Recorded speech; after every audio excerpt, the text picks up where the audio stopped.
Ciao a tutti e bentornati nella cucina di Gourmet Asian Food. Oggi torniamo in Cina e prepariamo un piatto al vapore ma dolce. Sto parlando dei Nai Wang Bao, ovvero dei sofficissimi panini al vapore farciti di crema all'uovo. È un piatto che fa parte della grandissima famiglia dei dim sum, ma la versione che preparo oggi io l'ho un po' modificata per apportare dei gusti un po' diversi. Gli ingredienti sono facilissimi da trovare, quindi andiamo a vederli tutti insieme e poi mettiamoci al lavoro. Let's go!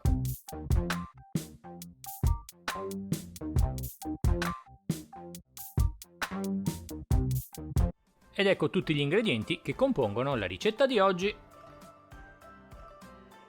Per il ripieno avremo bisogno di 3 uova, 150 ml di latte, 75 g di zucchero, 60 g di burro, 45 g di farina, 45 g di latte in polvere, un pizzico di sale, 10 g di cacao in polvere, 5 g di matcha, 3 colori alimentari.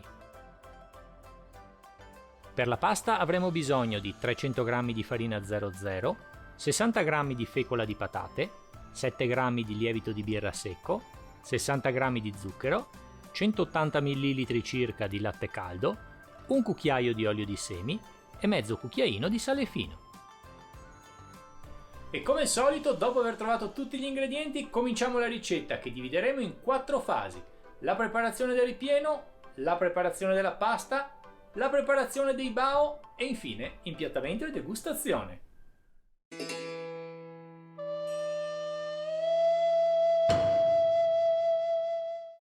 Cominciamo il ripieno. Mettiamo le uova nella terrina.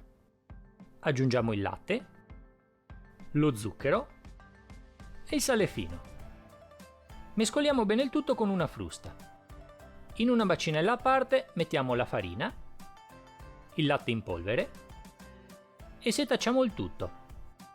Mescoliamo bene con una frusta, quindi aggiungiamo le uova, il latte e lo zucchero. Mescoliamo bene in modo da amalgamare uniformemente tutti gli ingredienti. Arrivati a questo punto, dividiamo il composto in egual misura in 3 tazze. In una tazza aggiungiamo il cacao e con l'aiuto di una frusta mescoliamo bene. Nella seconda tazza aggiungiamo il matcha e mescoliamo bene con una frusta. Fatto questo, siamo pronti per la cottura. Scaldiamo una pentolina e aggiungiamo il composto non aromatizzato. Quando comincia a rapprendersi aggiungiamo il burro e continuiamo a cucinare mescolando bene. Quando il composto si sarà totalmente addensato togliamo la pentola dal fuoco. Versiamo la crema su un piattino umido, copriamo con pellicola alimentare, schiacciamo con la mano e conserviamo in frigo fino a totale raffreddamento. Scaldiamo di nuovo una pentolina e aggiungiamo il composto al cacao. Quando comincerà a solidificarsi aggiungiamo il burro e continuiamo a mescolare. Una volta la crema addensata togliamo la pentola dal fuoco. Versiamo ora il composto al cioccolato in un piattino umidificato, copriamo con pellicola alimentare, appiattiamo con la mano e conserviamo in frigo fino a totale raffreddamento. Aggiungiamo il composto al matcha nella pentolina e cominciamo a cuocere mescolando. Quando il composto comincerà a solidificarsi aggiungiamo il burro e continuiamo a mescolare. Una volta la crema ben addensata togliamo la pentola dal fuoco. Versiamo quindi il composto al matcha in un piattino umidificato, copriamo con pellicola alimentare, appiattiamo con la mano e lasciamo riposare in frigo fino a totale raffreddamento. Una volta la nostra crema ben fredda, dividiamola in 4 parti uguali, prendiamo la prima e con l'aiuto delle mani umide formiamo una piccola pallina che conserveremo a parte. Ripetiamo l'operazione con la crema al cacao e con la crema al matcha. Una volta formate le 12 palline, mettiamole in congelatore per circa un'ora.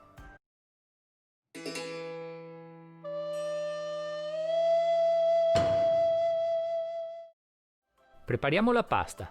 Aggiungiamo la farina in una bacinella. Aggiungiamo la fecola di patate e setacciamola bene. Aggiungiamo quindi lo zucchero, il lievito di birra secco e mescoliamo bene con le mani. Fatto questo aggiungiamo il cucchiaio d'olio e cominciamo a mescolare aggiungendo gradualmente il latte caldo. Mescoliamo bene con le mani in modo da far assorbire tutto il liquido. Una volta che il composto sarà ben legato, posizioniamolo sul piano di lavoro e cominciamo a lavorarlo energicamente per circa 5 minuti. Una volta passato questo tempo, formiamo una palla, avvolgiamola nella pellicola alimentare e lasciamola riposare per 5 minuti. Passato questo tempo, il glutine si sarà disteso e il composto sarà molto più facile da lavorare. Continuiamo quindi a impastarlo energicamente per circa 15 minuti.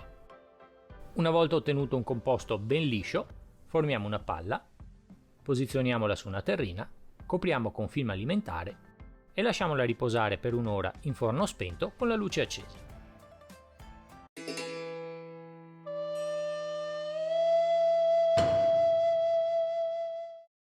Prepariamo adesso i nostri bao. Il composto sarà ben gonfio. Tagliamolo in due, diamogli una forma cilindrica, dividiamolo a metà e poi in 6 pezzi uguali. Appallottoliamo ogni pezzo facendolo girare sulla tavola con la mano, in questo modo. Otterremo così delle palline regolari. Una volta formate tutte e 12 le palline, copriamole con un telo umido e lasciamole riposare per mezz'ora.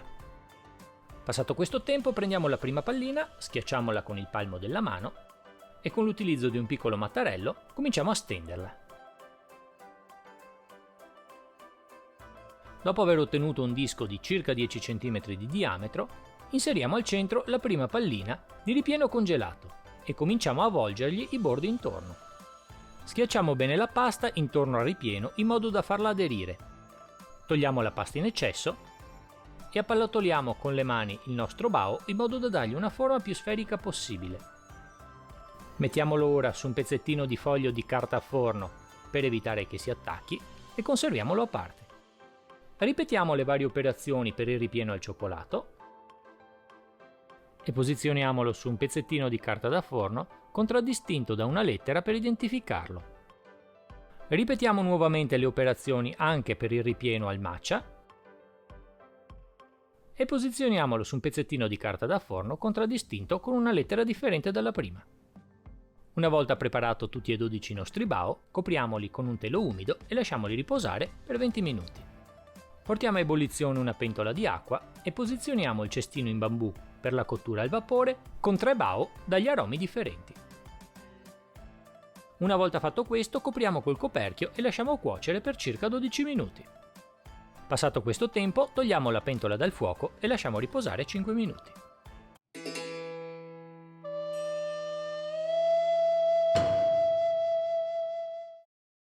Togliamo ora il coperchio dalla nostra vaporiera e applichiamo un colore alimentare diverso per ogni varietà di bao.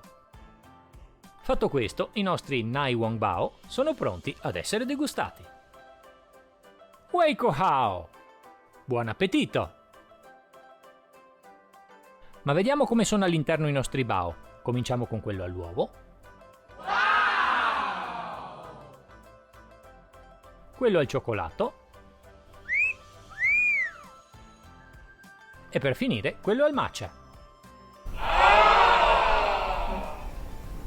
Buona degustazione! Ed ecco fatto, finita anche questa ricetta cinese che, come avete visto, necessita di un po' di lavoro, però è facile da fare. La versione originale è farcita con la crema all'uovo, io l'ho aromatizzata con il matcha e il cioccolato, ma si può chiaramente utilizzare la fantasia per trovare sempre nuovi gusti. Arancia, limone, cannella o comunque quello che più vi piace. Bene ragazzi, spero che il video vi sia piaciuto e che la ricetta vi riuscirà bene. Continuate a seguire il mio canale Gourmet Asian Food, mettete un piccolo like al video, se non siete ancora iscritti iscrivetevi e azionate la campanellina. E io la prossima settimana sono sempre qui per voi con una nuova ricetta. Ciao a tutti!